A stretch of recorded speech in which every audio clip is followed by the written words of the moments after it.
a genre that sold over 500 million records worldwide at its peak. But what if everything you thought you knew about this flamboyant musical movement was just smoke and mirrors? Oh, now that's an intriguing opener. What do you mean by smoke and mirrors? Well, behind all the hairspray and makeup, glam metal was a complex and influential genre that often doesn't get the credit it deserves.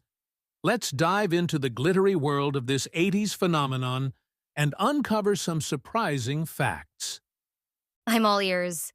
Where did glam metal actually originate? Glam metal evolved from the glam rock movement of the 1970s, with bands like David Bowie and T-Rex paving the way. But it really took shape in the early 80s on the Sunset Strip in Los Angeles. Clubs like the Whiskey A Go-Go became breeding grounds for up-and-coming bands. Hmm. So it wasn't just about the music, but the whole scene, right? Exactly. The visual aspect was crucial. When MTV launched in 1981, it was a game-changer for glam metal. Suddenly, image became just as important as sound. Bands with big hair and flashy outfits were perfect for music videos.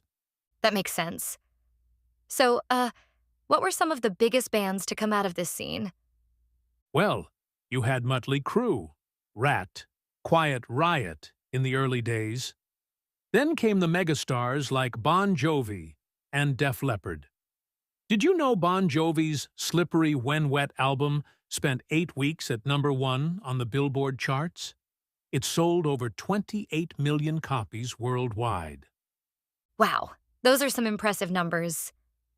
But wasn't glam metal also known for its power ballads? Oh, absolutely. Power ballads were a huge part of glam metal's crossover success. Songs like Poison's Every Rose Has Its Thorn or Warrant's Heaven could make even the toughest metalhead shed a tear. These ballads helped the genre reach a wider audience. I can see why. There's something about a good power ballad that just hits you right in the feels, you know? Totally. And that broad appeal was a big part of glam metal's success. At its peak in the late 80s, the genre was dominating the charts. In 1987 alone, glam metal bands accounted for 40% of all records sold in the United States. That's huge! That is impressive. But didn't grunge kind of kill glam metal in the early 90s? Well, that's the common narrative, but it's a bit more complex than that. Yes, the rise of grunge and alternative rock in the early 90s definitely impacted glam metal's popularity. Nirvana's Nevermind knocked Michael Jackson off the top of the Billboard charts in January 1992, which many see as a symbolic changing of the guard. Right, I remember that. It seemed like almost overnight. Flannel replaced spandex. Exactly. But here's something interesting. Many glam metal bands actually adapted and evolved. Bon Jovi, for example, shifted their sound and image and continued to have success. Their 1992 album, Keep the Faith, went double platinum in the US. I didn't realize that. So glam metal didn't just disappear overnight? Not at all. In fact, there's been a bit of a revival in recent years. Bands like Steel Panther have found success by embracing the over-the-top aspects of glam metal, albeit with a knowing wink. And many of the original bands are still touring and selling out arenas. That's fascinating. It seems like glam metal has had more staying power than people give it credit for. Absolutely. And you know what? I think glam metal deserves more credit in general. Yes, it could be silly and over the top, but it was also subversive in its own way. The gender-bending aesthetics of many glam metal artists were pretty groundbreaking for their time. That's a great point. I never really thought about the cultural impact beyond the music. Right? And let's not forget the musicianship involved. Guitarists like Eddie Van Halen and Slash pushed the boundaries of what could be done with the instrument. Those solos weren't just for show. They required serious technical skill. You're right about that. It takes a lot of talent to shred while wearing leather pants and a feather boa. That's for sure. You know, as we wrap up, I think it's worth noting that while glam metal may not have the critical respect of some other genres, its influence can still be felt today. You can hear echoes of glam metal in everything from pop punk to modern hard rock. That's interesting. Can you give some examples?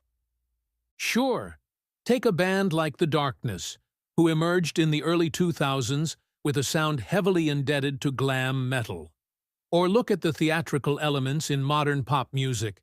The elaborate stage shows of artists like Lady Gaga owe a debt to the spectacle of 80s glam metal concerts.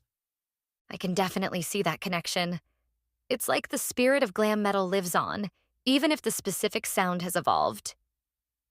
Exactly. And I think there's something to be said for music that doesn't take itself too seriously. In a world that often feels heavy and complicated, there's value in art that's just about having a good time. Well said. Sometimes you just need to let loose and rock out, right? Absolutely. Whether you love it or hate it, there's no denying that glam metal left an indelible mark on the musical landscape. It was bold, it was brash, and for a brief, shining moment, it ruled the world. And who knows, maybe we'll see another glam metal revival someday. After all, fashion is cyclical. Big hair might just come back in style. Well, I'm not sure I'm ready to break out the Aquanet just yet, but stranger things have happened. This has been a fascinating dive into the world of glam metal. It sure has. And to our listeners out there, we hope you've enjoyed this journey through the glittery, high-decibel world of glam metal. Whether you're a die-hard fan or a curious newcomer, there's always something new to discover in the world of music. Keep on rocking, and we'll see you next time on Oki Radio. Thanks for tuning